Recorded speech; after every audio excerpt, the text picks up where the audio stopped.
بسم الله الرحمن الرحيم الحمد لله رب العالمين نحمده استتماما لنعمته واستسلاما لعزته واستعصاما من معصيته ثم الصلاة والسلام على أشرف الأنبياء والمرسلين سيدنا ونبينا محمد وعلى آله الطاهرين وصحبه المنتجبين اللهم صل على محمد وعلى محمد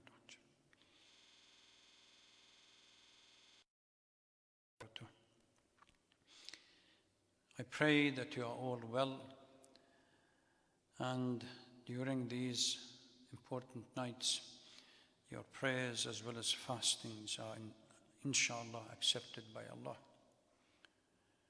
Welcome to the 20th or 21st program session within the 2021 Ramadan series.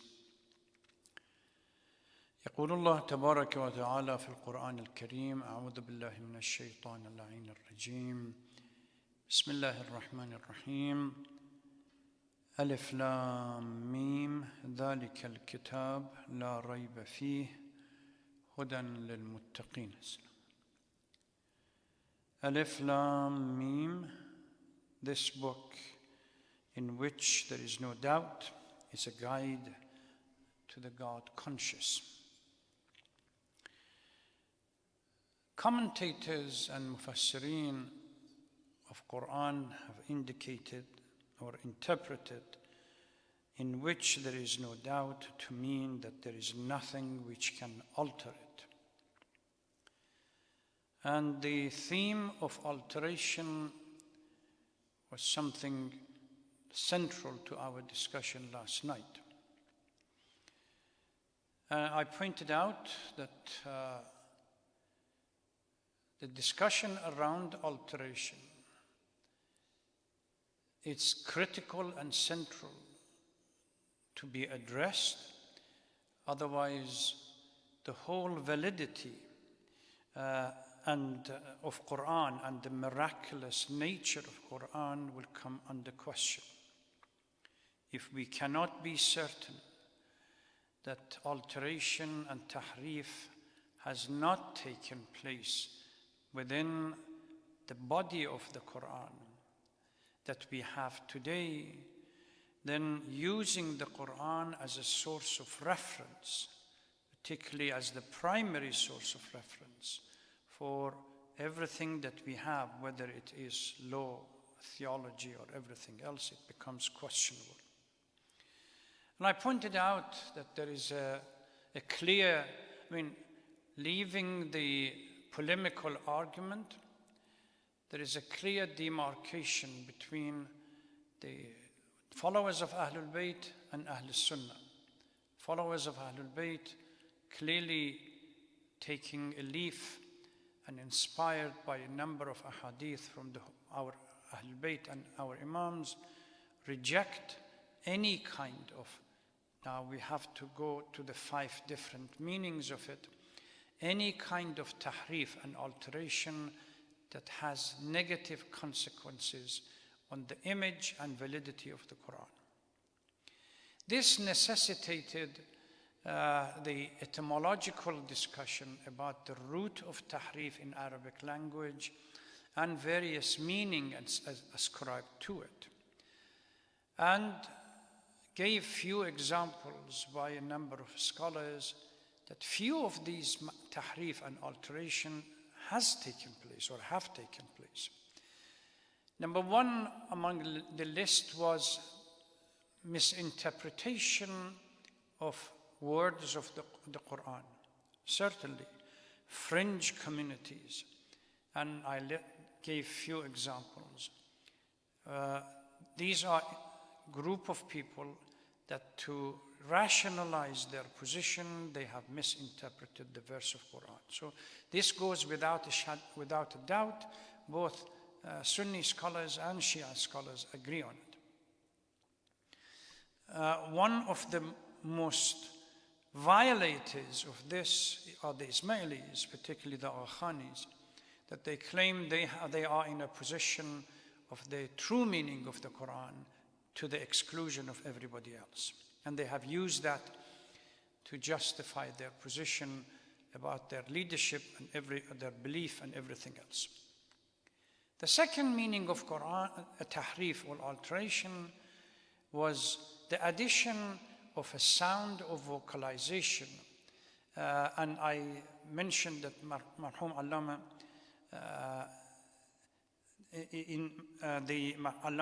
Allama al-Askari, in his book Al-Qur'an fi Ma'alim al-Madrasatain, 3 volumes, extensive research about the relationship of Qur'an to the Ahl Sunnah as well as of Ahlul Bayt, followers of Ahlul Bayt. And he gives the example of you need to listen to reciters from various countries when they follow. It's not just the reciters of the Holy Quran, sometimes even imams of prayers.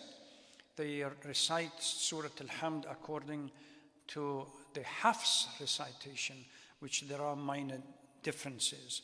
And he made a list of simple ayah in Surah Al-Hamd, غَيْرِ الْمَغْضُوبَ عَلَيْهِمْ وَلَا الضَّالِّينَ, how they have played around with the vocalization, adding an O, adding a kasra, adding a غير, etc., etc.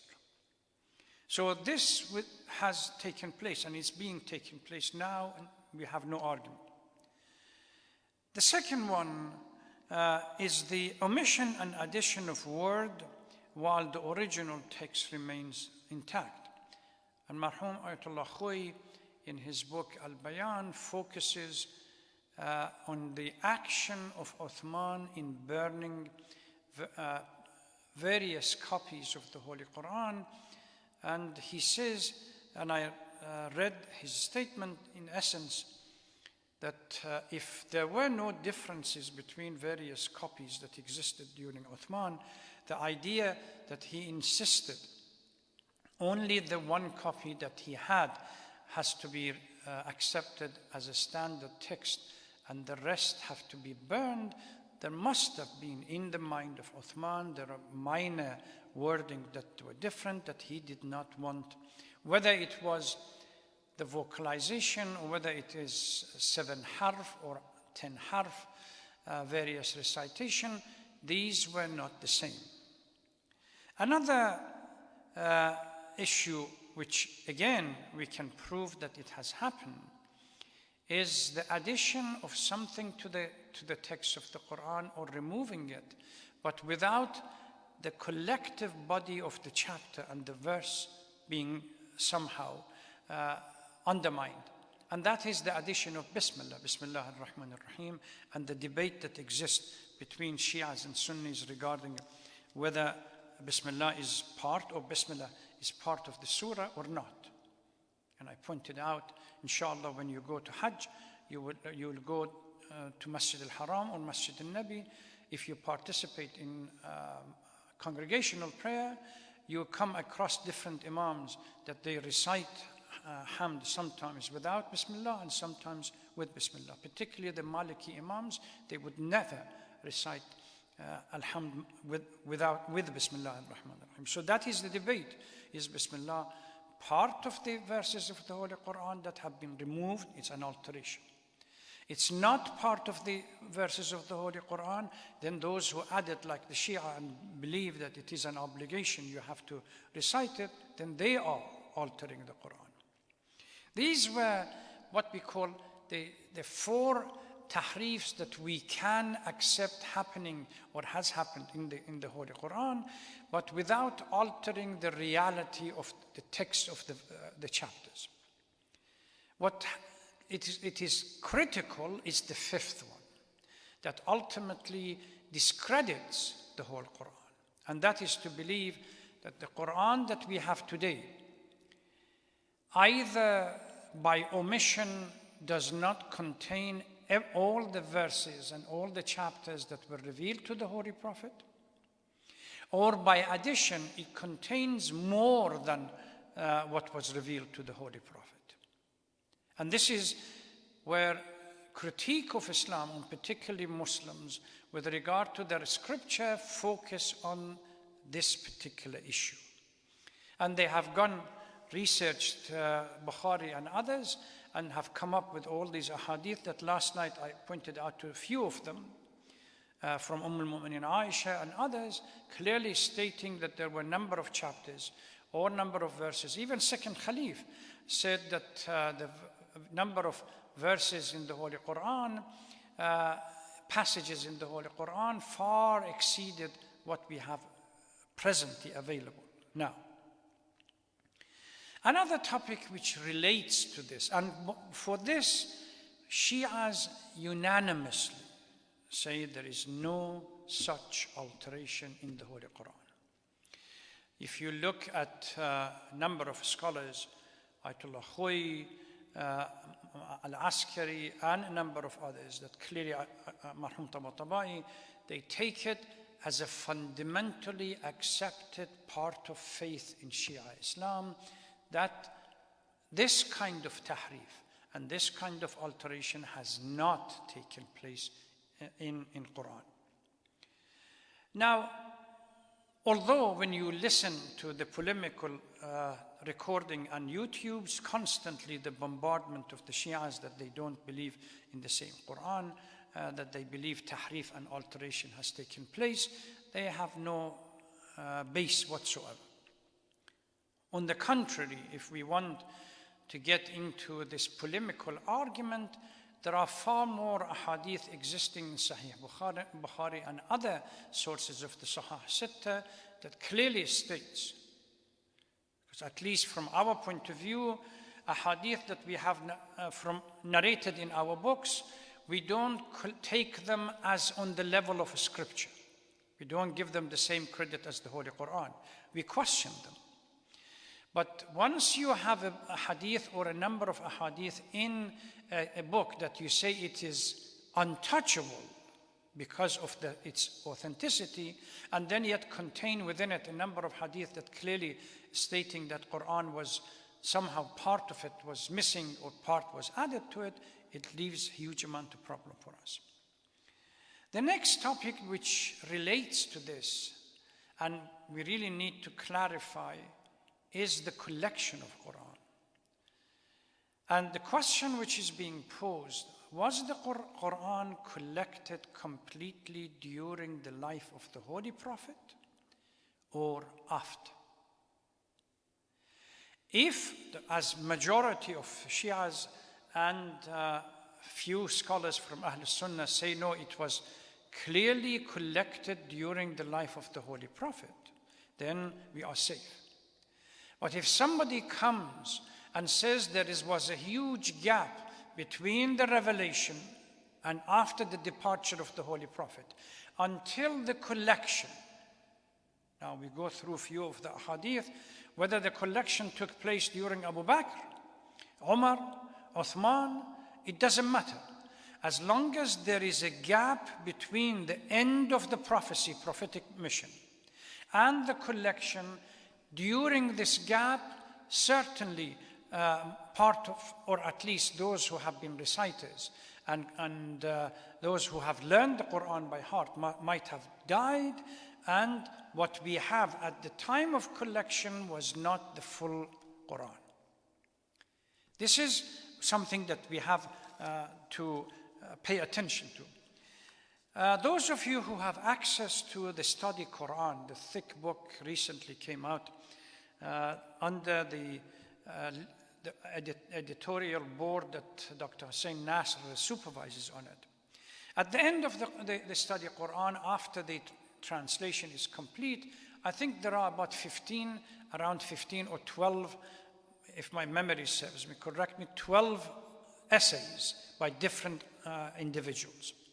There is one essay by a person called Mustafa Al-Azm. In his essay, he makes a statement right from page 1614. He says, the Islamic view, just listen to how the generalization. The Islamic view of the Quran, that's the title of the essay. It can therefore be asserted categorically that although the Prophet pursued all possible measures to preserve the Qur'an, he did not have all the surahs bound into a single master volume during his lifetime. All the attempt by the Holy Prophet to preserve. Remember, we have a number of ahadith from the Holy Prophet that he was conscious of what happened. Tahrif, omission, and everything else that happened to the previous scriptures that were sent to either Moses or Jesus or anybody else. The fact that we don't have access to the Injil, the original Injil, was known to the Holy Prophet. The fact that this book, Qur'an, constantly reminded him before his departure that these books are not Injil. He did everything possible for the recording of the Qur'an by bringing in either 7 or 10 scribes. These are individuals that could write at that time. And reciting the verses to them, and they had to write it down, recite it back to him to make sure that there is no addition or subtraction, no omission or addition. And yet, he left the world without collecting this into, as he puts it, he did not have all the surahs bound into a single master volume during his lifetime,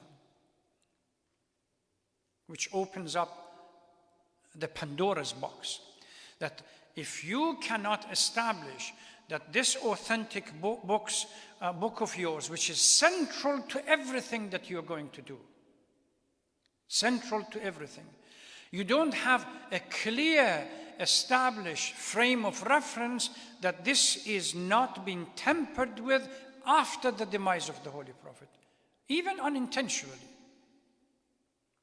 I think my personal understanding of this is that, remember, there is a prevailing view within the Sunni community regarding the Khalifa after the demise of the Holy Prophet.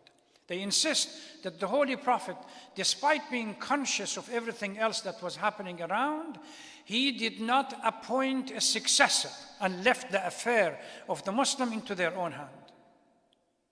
This is one of those. He did not establish a base for who leads, including the Qur'an. Qur'an, he didn't want.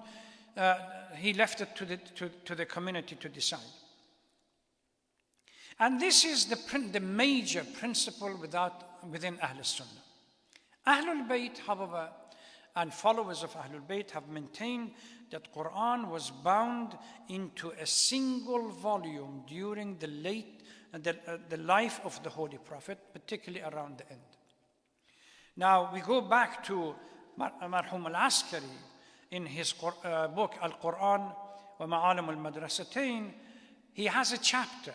He says, Man qara al-Qur'an ala al-Nabi wa man jama'ahu ala ahdih wa man katabahu min al-Sahaba.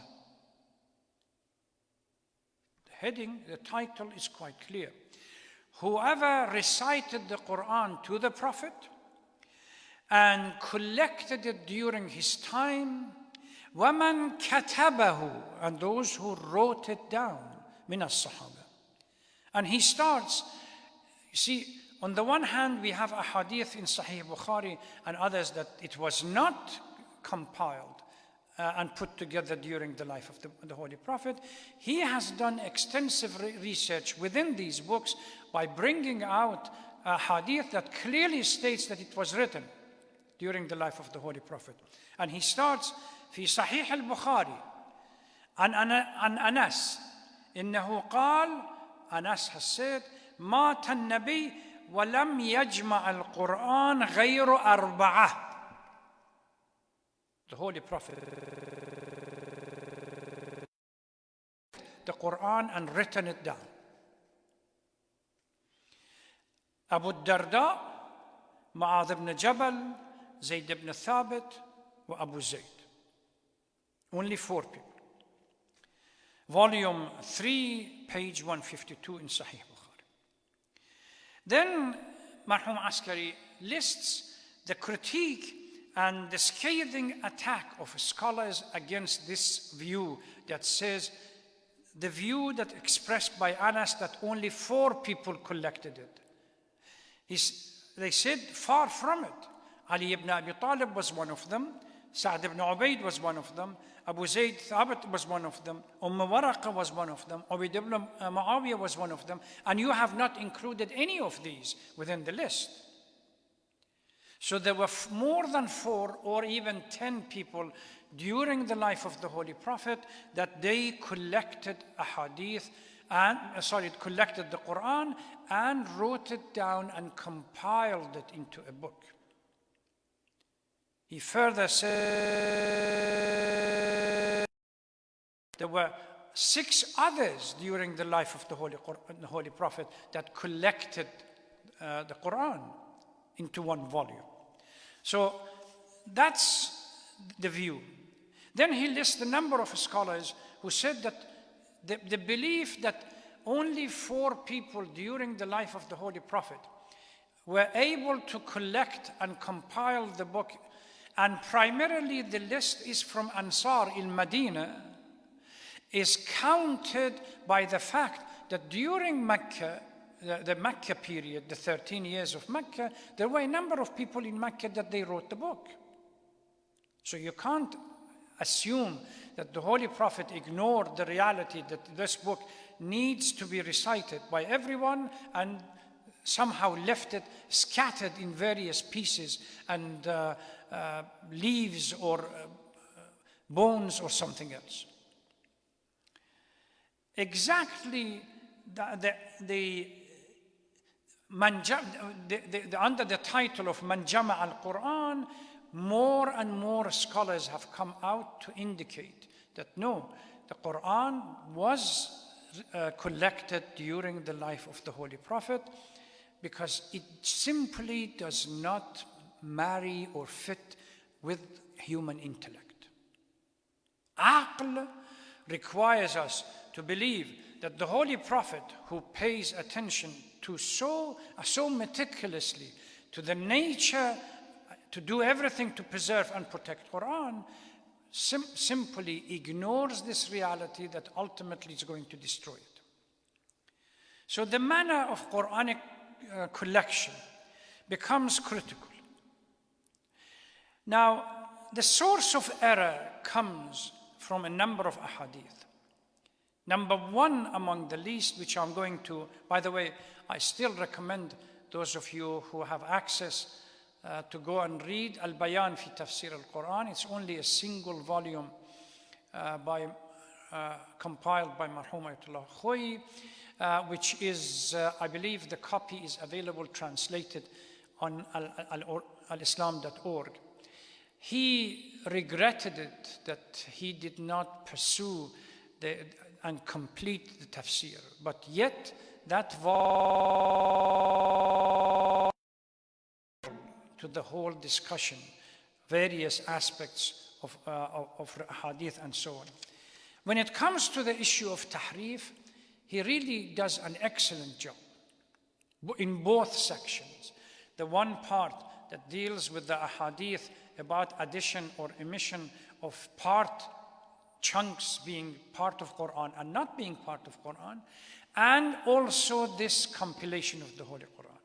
He says the source of the error is the claim that made by a number of authors in which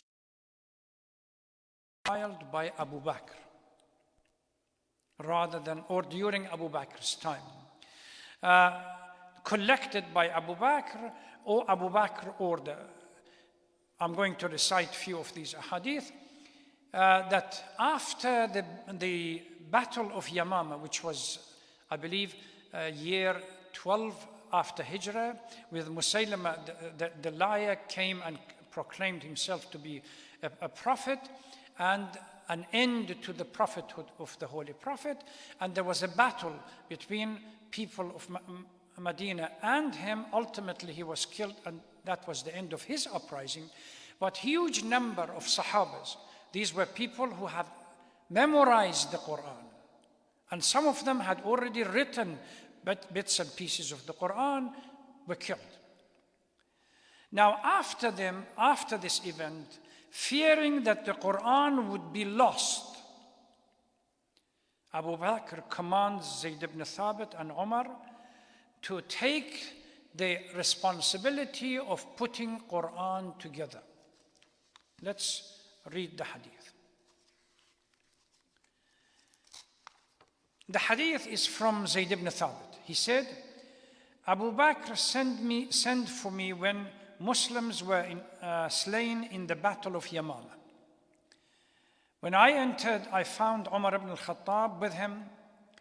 Abu Bakr said, Umar came to me and said, casualties were heavy among the Quran reciters during this battle. And I am afraid that the heavier casualties might take place among the reciters in other battles, whereby much of the Quran would be lost. Certainly, cause for concern. I am of the opinion that you should order the collection of the Quran in a form of a book. Thereupon, I traced the Quran, collecting it from palm branches, flat stones, and breasts of people who had memorized it, until I found the last part of the Surah At-Tawbah in the position of Abu Khuzaymah al-Ansari, having found it with no one else. The scroll or suhuf, we collected them and remained with Abu Bakr until he died.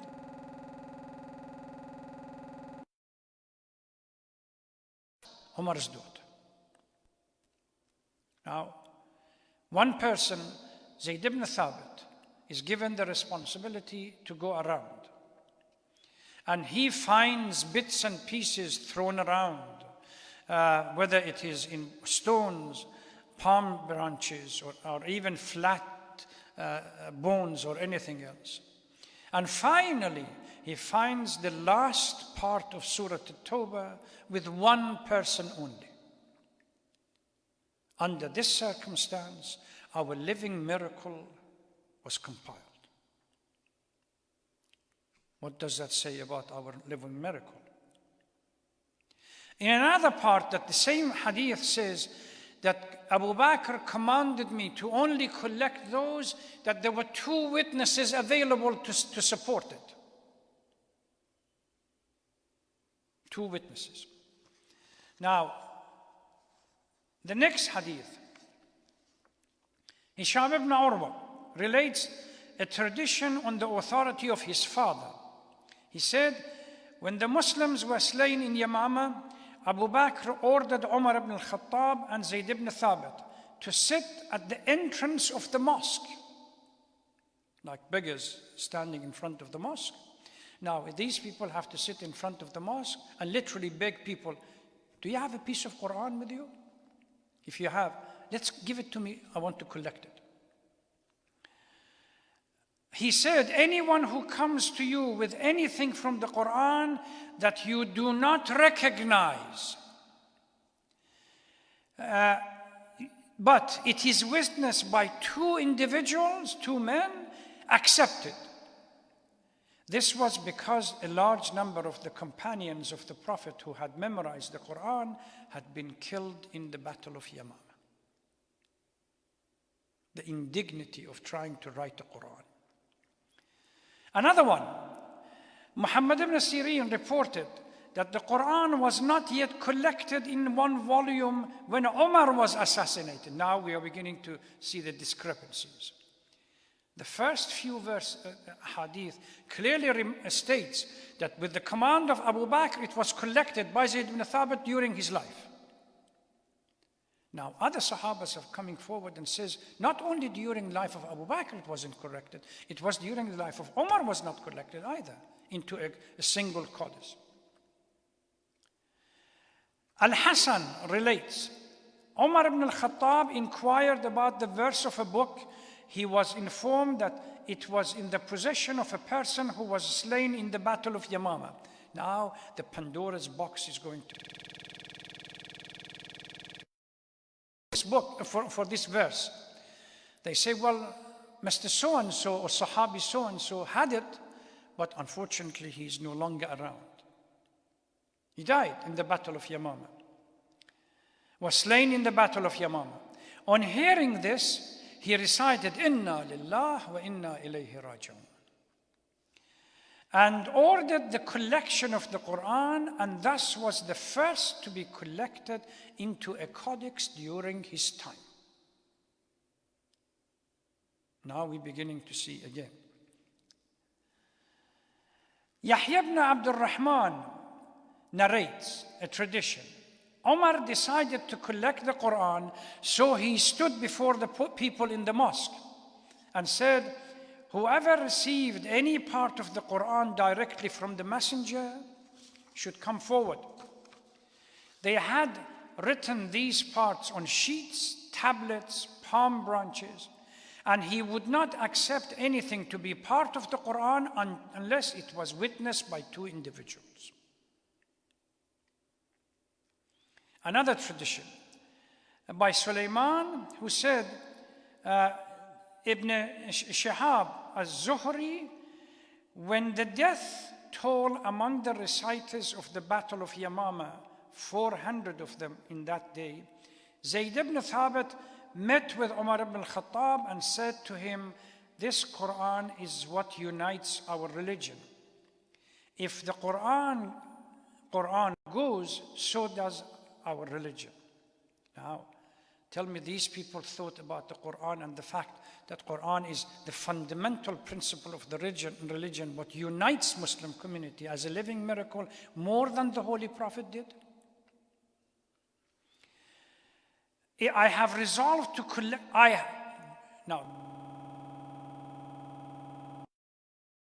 either Abu Bakr and Umar, this time his initiative. I have resolved to collect the Qur'an in a book. Umar said to him, wait until I ask Abu Bakr. Thus, they both went to see Abu Bakr and informed him about the situation. He said, do not be in haste until I consult the Muslims.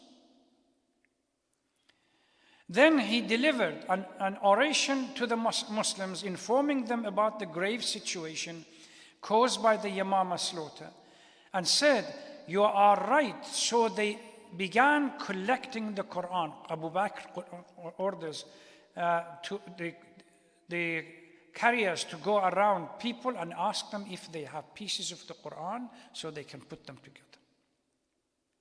Now, Marhum Ayatollah Khoi, when he goes through all these ahadith, 22 of them, I believe, he literally then sits or said to deconstruct the whole thing and prove that even if we were to pick 22 hadith from the best sources within Ahl Sunnah and Jama'ah, such as Bukhari and others, and try to understand them, they are full of inconsistencies. Who actually wrote them?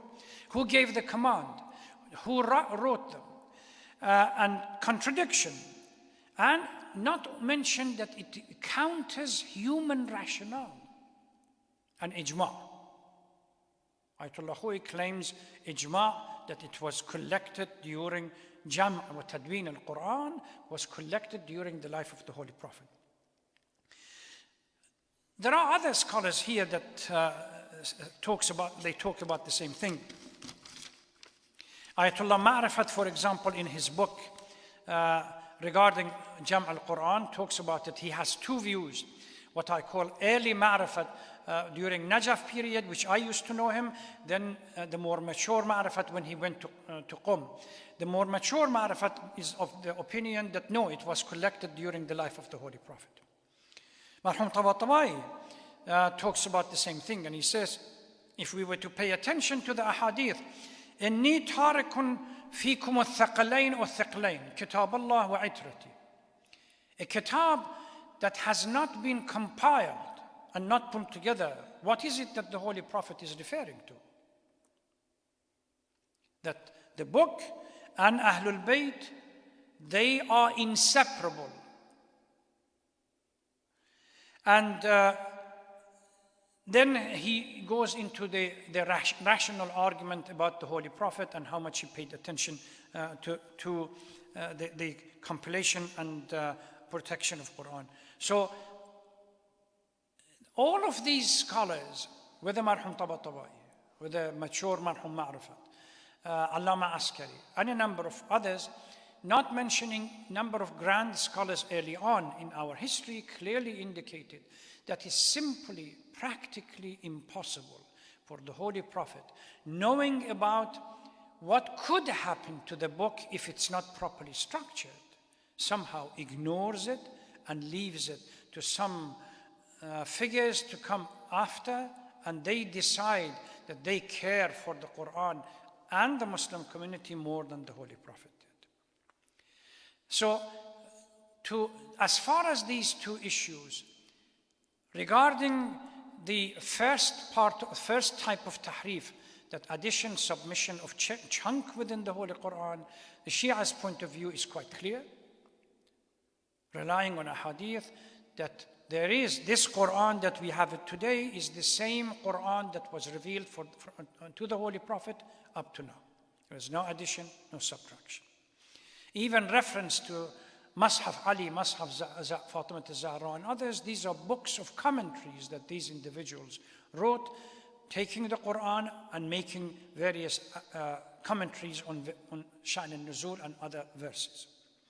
And when it comes to the second type of tahrif, which is the compilation of Qur'an, Shia stands firm on the belief that it was done during the life of the Holy Prophet.